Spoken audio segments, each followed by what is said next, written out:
rapidly into more populated areas. And to talk about the nature of these fires and this fire season, I'm joined by Ed Struzik. He's a writer and a fellow at the Institute for Energy and Environmental Policy at Queen's University in Kingston, Ontario. His most recent book is called Dark Days at Noon, The Future of Fire. Ed Struzik, welcome to the Sunday Magazine. Thanks for having me on. I know you've been listening in on these last couple of conversations. When you hear Janine's story, what do you think? Well, it recalls the time when I was actually kayaking down the Mackenzie River and I ran into a big pall of smoke.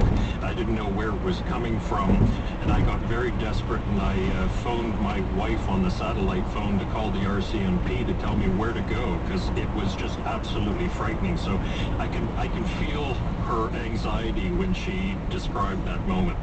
Well, you know, fires are so unpredictable, but it seems as though these most recent blazes that we're talking about this morning moved at a pace that people didn't expect, that maybe fire officials didn't expect. I mean, was there something different about what happened in the last week?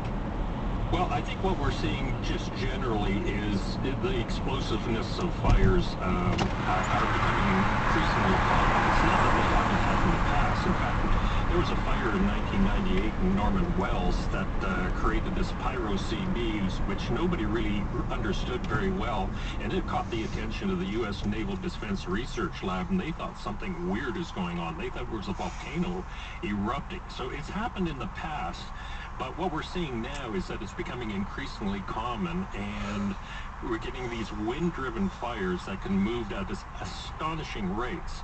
And the forests are now so dry because the climate is heating up so much that they're just devouring, you know, that boreal forest that extends from one country to the other. Happening so frequently, but as Janine says, that sort of contributed to her own complacency, she admitted. I mean, are people taking it seriously enough? Well, you know, when I lived in the Northwest Territories in Yellowknife in the 1980s, you just didn't think about it. Wood Buffalo to the south was this volcanic percolator of smoke, but, you know, that was confined to the south. And it was kind of out of sight, out of mind. We just had this routine. Summer would come along, we'd go out on the lake, we would canoe rivers in the Arctic, and we would come back. And then right around this time of year, really in the 1980s, fall would come. I mean, you know, they would have this sort of very cold, leaden skies come in, and so we really didn't experience fire on the scale that we're seeing it now.